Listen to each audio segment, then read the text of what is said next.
Hello everyone, my name is lucky नेमा। आज हम कक्षा 12 का इकाई फर्स्ट देखेंगे जो है डीसी मोटर और अल्टरनेटर, जिसका हम आज पढ़ते हैं कि मोटर क्या है, मोटर के प्रकार, डीसी मोटर के भाग। सबसे पहले हम देखते हैं कि विद्युत मोटर होती क्या है। विद्युत मोटर एक विद्युत यांत्रिक मशीन है जो विद्युत ऊर्जा को यांत्रिक ऊर्जा में बदलती है। अर्थात इसे जब भी हम एक विद्युत स्रोत से जोड़ने पर ये घूमने लगती है और जिससे इससे जुड़ी मशीन या यंत्र भी घूमने लगता है। अर्थात हम ये कह सकते हैं कि ये विद्युत जनित्र का उल्टा काम करती है, जो यांत्रिक ऊर्जा लेकर विद्युत ऊर्जा पैदा करता है। मुख्यतः मोटर के दो प्रकार होते हैं, डीसी मोटर और एसी मोटर। डीसी मोटर में permanent magnet DC motor, series motor, shunt motor, compound motor होती हैं। आपने खिलौने वगैरह में एक छोटी सी मोटर देखी होगी जो डीसी मोटर होती है, और आपने जब उसे खोला होगा तो उसमें एक परमानेंट मैग्नेट दिखाई देती है।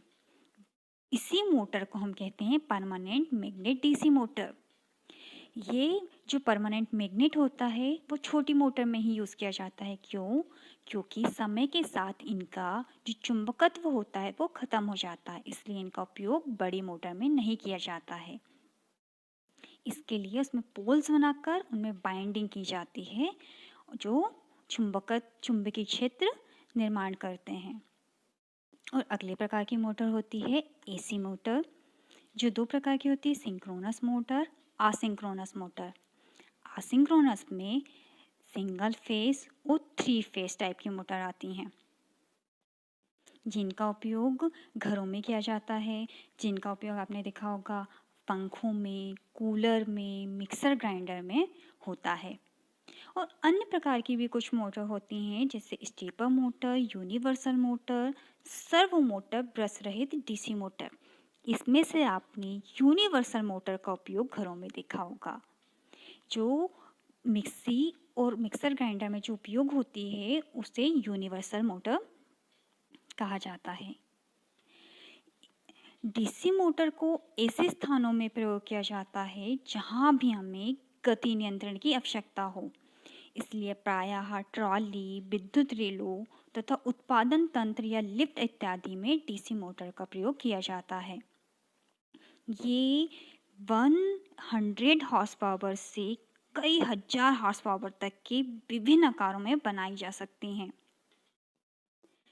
अब हम देखते हैं कि डीसी मोटर में कौन कौन से भाग होते हैं।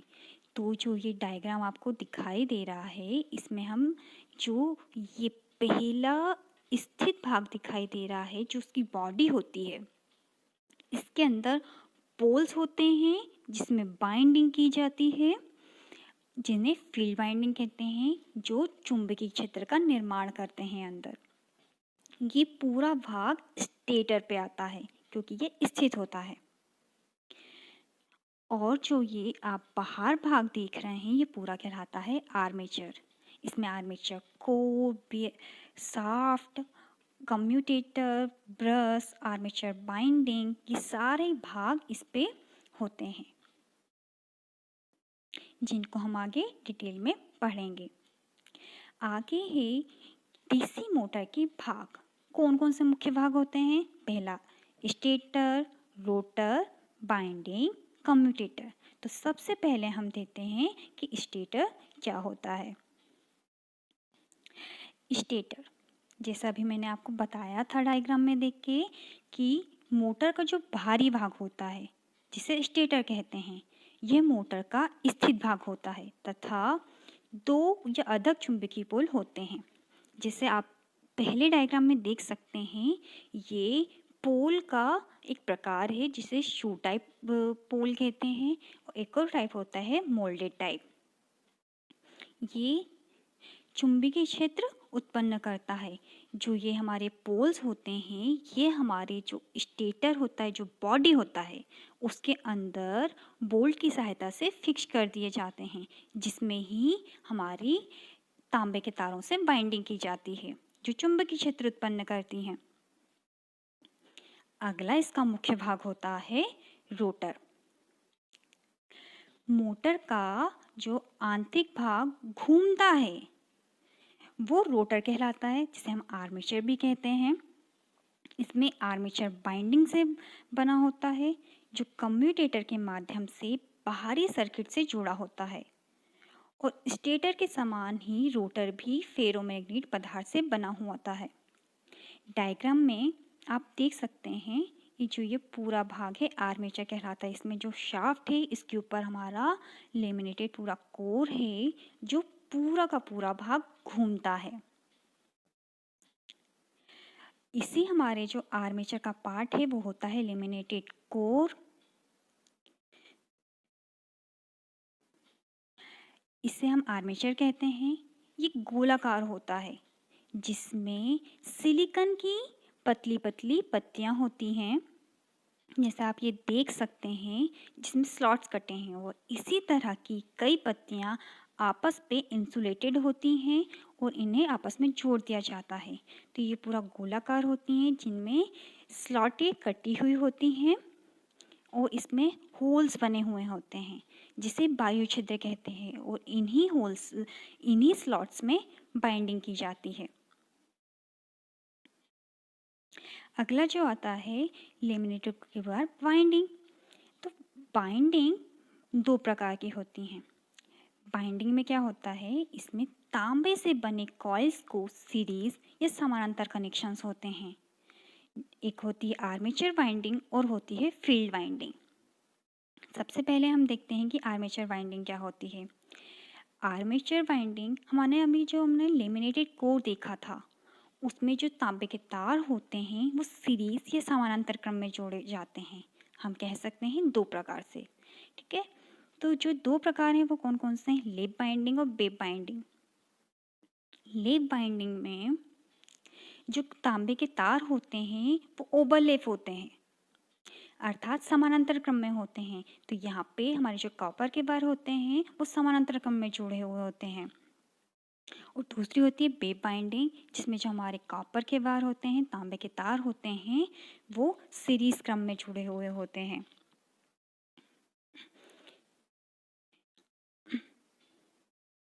अगला है हमारा field binding. Field binding coils का एक समूह है जो विद्युत धारा के माध्यम से मुख्य फील्ड फ्लक्स अर्थात चुंबकीय क्षेत्र उत्पन्न करता है। आप पहले वाले डायग्राम में देख सकते हैं कि इस पे जो हमारे फील्ड पोल्स दिखाई दे रहे हैं, अभी मैंने आपको पहले बताया था। अब जो दूसरा डायग्राम है उसमें यही फील्ड पोल्स के ऊपर तांबे के तारों से वाइंडिंग की जाती है, और यही हमारे जो पूरे पोल्स होते हैं जिसमें बाइंडिंग की जाती है वो हमारे जो भी स्टेटर पार्ट होता है, बॉडी होती है, उसके अंदर सिचुएटेड होता है। यही फील्ड बाइंडिंग के माध्यम से ही जो हमारा जो चुंबकीय क्षेत्र उत्पन्न होता है वो चुंबकीय क्षेत्र उत्पन्न होता है। अगला जो इसका मुख्य भाग होता है वो कहलाता है कम्यूटेटर। कम्यूटेटर तांबे के कई सेगमेंट को जोड़कर बनाया जाता है जो आपस में इंसुलेटेड होती हैं। यह रोटर और बाहरी सर्किट के बीच करंट दिशा में परिवर्तन करता है, जैसे आप डायग्राम में देख सकते हैं। ये जो भाग दिखाई दे रहा है इसमें तांबे के सेगमेंट्स दिखाई दे रहे हैं, जिससे आर्मेचर जो बाइंडिंग के तार निकले हुए होते हैं वो जुड़े हुए होते हैं। और इन कम्यूटेटर का जो संबंध होता है वो ब्रश से होता है। ब्रश का काम क्या होता है, ये जो ब्रश होते हैं ये कार्बन व कॉपर से मिलकर बना एक ऐसा ब्रश है जिसका उपयोग किसी भी डीसी मोटर या जनरेटर के रोटर में करंट सप्लाई करने के लिए किया जाता है। ये जो दिखाई दे रहे हैं आपको हाफ कटे हुए, ये कम्यूटेटर हैं, अभी हमने पिछले डायग्राम में देखा, और उससे जुड़े हुए हैं ब्रश। जो पूरा घूमने वाला भाग होता है वो कम्यूटेटर सहित होता है, और ब्रश की सहायता से बाहर से सप्लाई कम्यूटेटर से होते हुए आर्मेचर बाइंडिंग में पहुंचती है और आर्मेचर बाइंडिंग से होते हुए जो कम्यूटेटर हैं उनका संबंध जो ब्रश से बनाया होता हुआ वो करंट बाहर आती है। और इसी के प्रकार अन्य जो भाग होते हैं वो हैं एंड कवर होता है, ऊपर हमारा टर्मिनल बॉक्स होता है और एंड कवर होते हैं, अन्य भाग होते हैं। और जितने भी भाग हमने अभी तक देखे उनको हम एक एनिमेशन वीडियो द्वारा देखेंगे।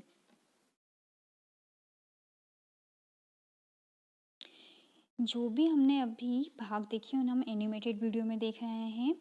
एक जो मेटालिक डिस्क होती है जिसमें स्लॉट्स कटे हुए होते हैं, वैसे सिलिकॉन की पतली पतली पित्तियाँ जब कई सारी मिलती हैं तो वो आपस में मिलकर क्या बनाती हैं, कोर, जैसा आप देख रहे हैं। ये पूरे सिलिंड्रिकल फॉर्म में होती है जिससे शाफ्ट जाता है और इसमें बाहर बाहर एक इंसुलेटेड जॉइंट जोड़ देते हैं। हम इसमें जो शाफ्ट है उसमें हम एक इंसुलेशन दे रहे हैं प्लास्टिक का, जिसमें हम कम्यूटेटर, जो हमारा ये सेगमेंट वाला कम्यूटेटर देख रहे हैं, मैंने आपको पहले डायग्राम में बताया था, वो इसी प्लास्टिक में इस तरह से जुड़ा हुआ होता है। और इसी कम्यूटेटर से अभी मैंने आपको पहले सब कुछ बताया कि जो भी वाइंडिंग होती है हमारी आर्मेचर वाइंडिंग होती है वो इसी कम्यूटेटर से जुड़ी हुई होती है। और जो करंट होता है, जो करंट का फ्लो होता है कम्यूटेटर की सहायता से, ब्रश की सहायता से बनता है। जो ये छोटी मोटर का दिखा रहा है, इसमें देखो इसमें परमानेंट मैग्नेट दिखाई जा रही है कि जो हमारा अंदर का आप जो भाग देख रहे हैं वो हमारा पूरा हुआ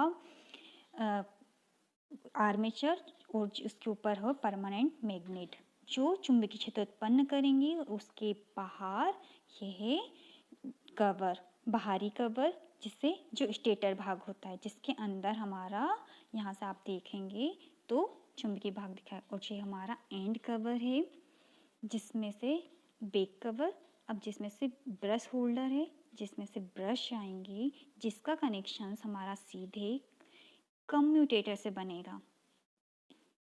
ये आप देखें, और इस यही कनेक्शंस हमारे आंतरिक भाग को करंट सप्लाई करेगा और इस तरह से हमारी पूरी एक मोटर कंप्लीट होती है।